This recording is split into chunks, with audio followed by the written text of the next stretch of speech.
guys hear me okay? Yeah. Okay. Hi everyone, I'm Kelsey. I'm a woman in long-term recovery, and I am a certified recovery specialist, soon to be a certified family recovery specialist as well.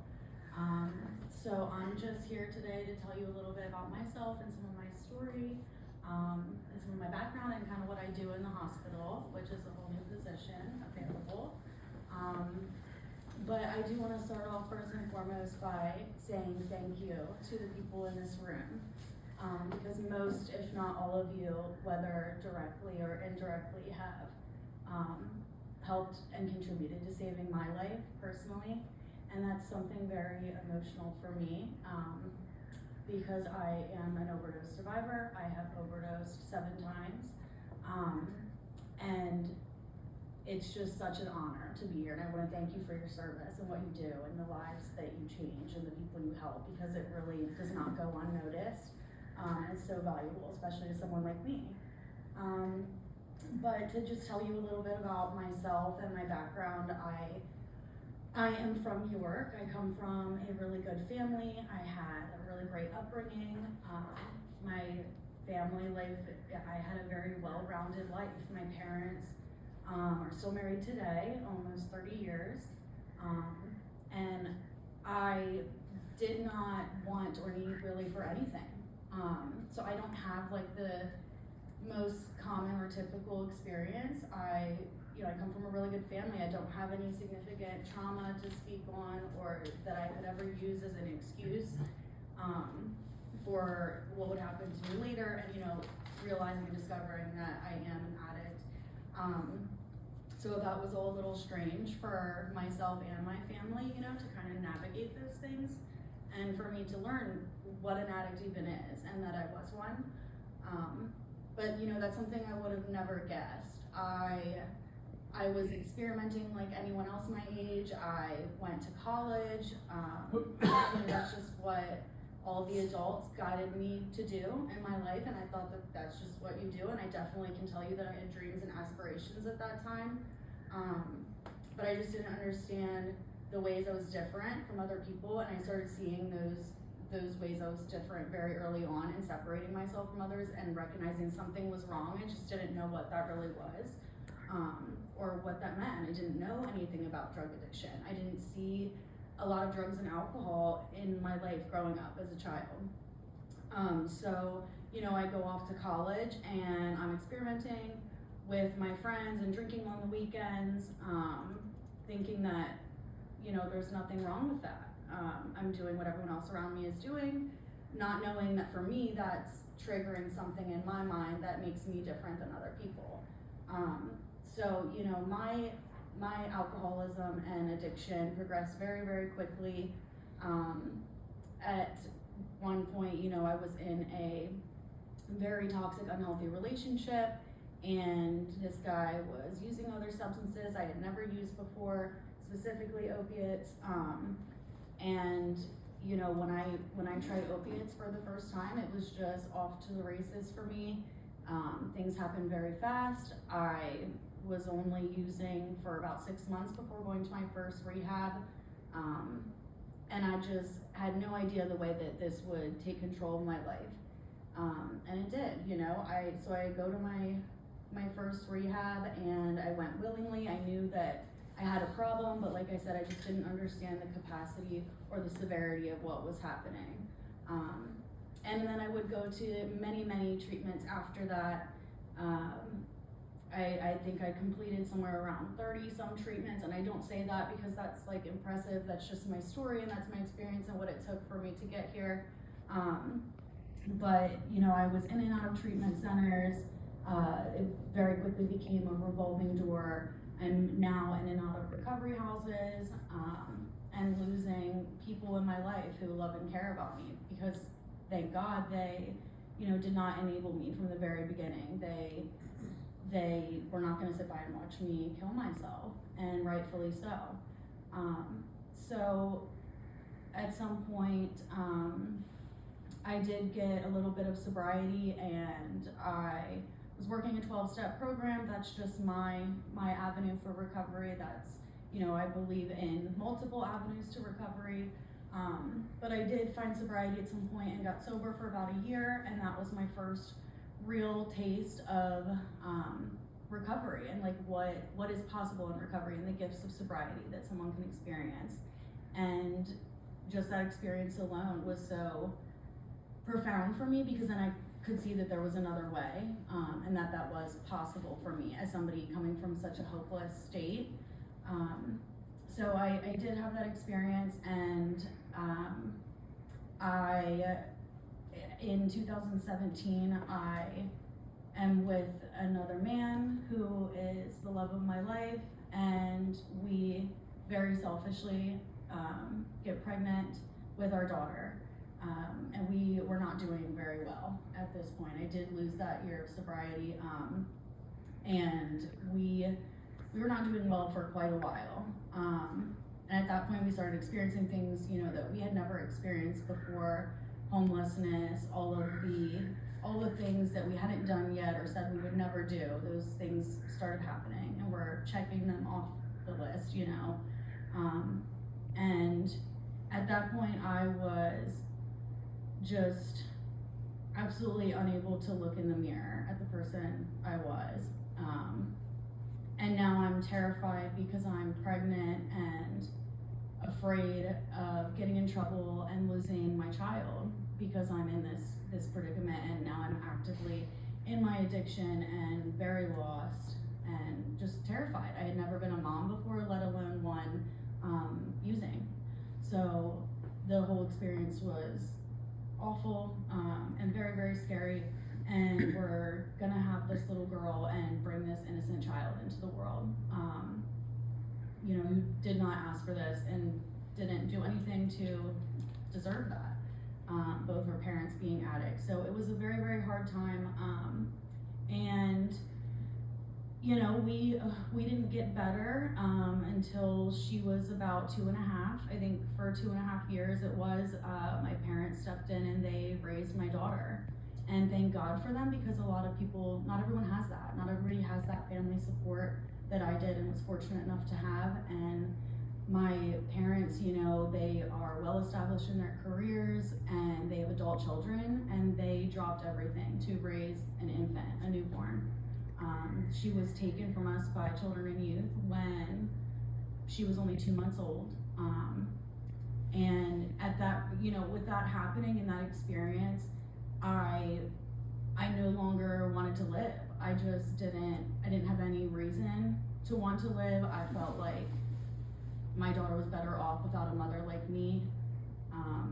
And I just had no desire to go on, or, there was nothing that felt worth fighting for anymore. So that experience really changed my life, and eventually her dad and we got sober. Ironically at the same time, that's just coincidence. But it was, thankfully for that experience, the way that things did unfold. But he and I got sober, and she was 2.5, and we were about a year sober when she came home to live with us again, full time in our care, which was just incredible. And I don't have the time to even go into details to tell you all of the things that were so special about that. But it was just absolutely amazing for her to finally come home to us, and we had to really work hard for that. We worked our way up to that, and had supervised visits, and we would go to my parents to see her, and we started showing up and being present and active in her life.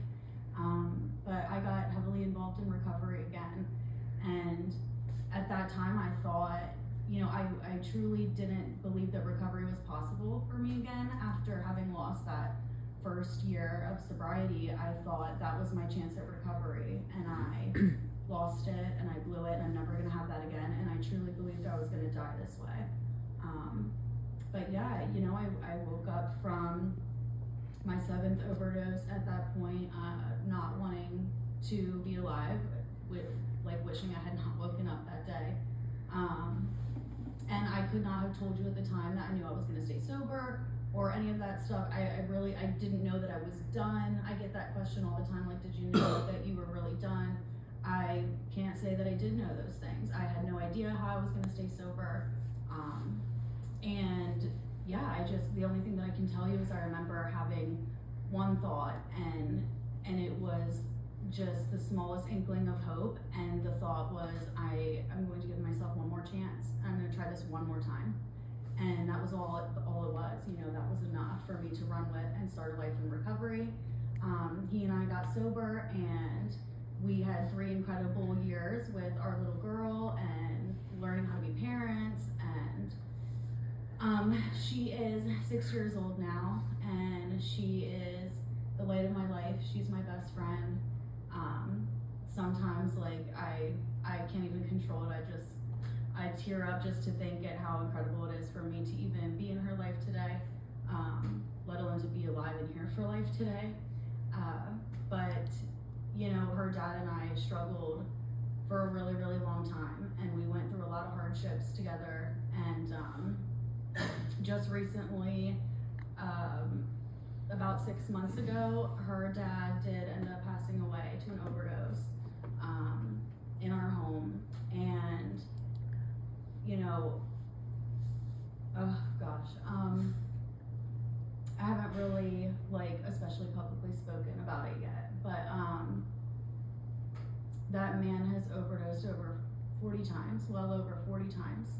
And I will tell you that, and I was there for most of those and revived him and helped revive him for most of those. And EMS teams and police were in our house so many times, and I will tell you that they were not always pleasant and very nice to him. And even raising their voice to him and yelling at him, those things weren't going to work or help if he wasn't ready. Saying, when are you going to be ready to go to treatment? This is the 4th time we were at your house this week. And the thing is, we just don't ever know when that moment will be. We don't know when. I didn't know. No one knows when that time will be for us to get better, or if it will come at all if you live. But I think it was his time to stop suffering, and he had suffered a really, really long time, and he really did try to get sober so many times as well. But he was a really good man, and he was a really, really good dad. And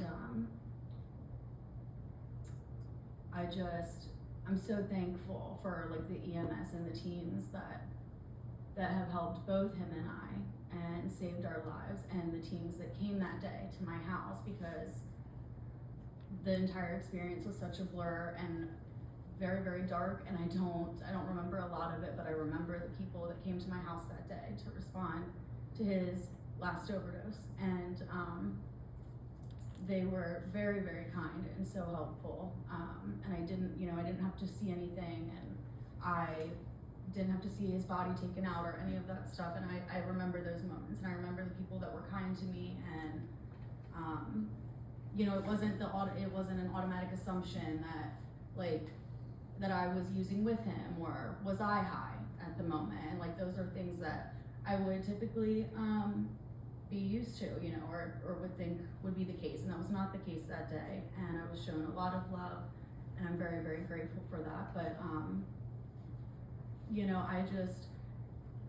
today I get to live such a beautiful life in recovery. And I can't really tell you how I stayed sober through that experience. That is the most painful thing I've ever experienced to date. I would go through the struggles I had in addiction 10 times over before I would ever lose someone that close to me again and go through what I went through losing him. It has changed me dramatically,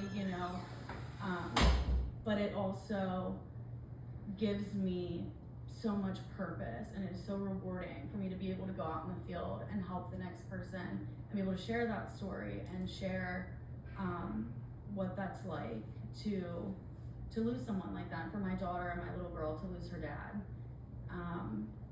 All of that has been such a foreign thing for me. I literally had to be given a script how to tell my little girl that her dad was gone and why, and how to use age-appropriate language to do that, and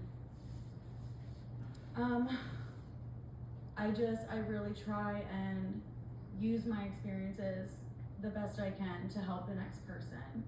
And I was actually in between jobs when he passed away, and I saw this advertisement come up for somewhere. I don't know if it was Indeed or what, but I saw a posting for they needed a recovery specialist at York Hospital Emergency Department. And I had no idea what that was or what I would be doing there, but it sounded interesting. And I went to that interview the day after he died. And I did not want to go to the interview, and I almost didn't. And I went to that interview and I cried. And my lead, Kathy, is here today with me, supporting me. But she hired me that day, and I'm so grateful for her. I don't want to get emotional about that either, but WellSpan hired me on, and they have been so wonderful to me. They've been so understanding with the loss I recently experienced. They've been so supportive and great.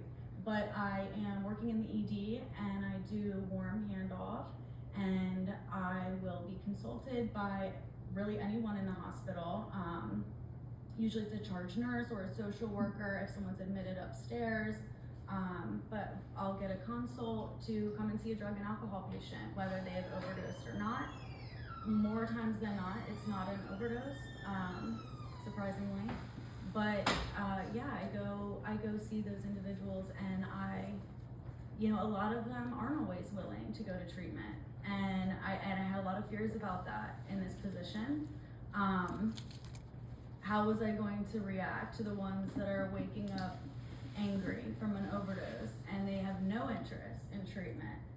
I really struggled with that and was fearful, like how am I gonna go help that person when EJ, her dad, just lost his life, and he doesn't have another chance? And how am I gonna look at that person and they're telling me they don't want help, they don't want treatment, and how grateful they should be to be alive, But fortunately, I haven't really experienced any issues with that or any struggles since being there.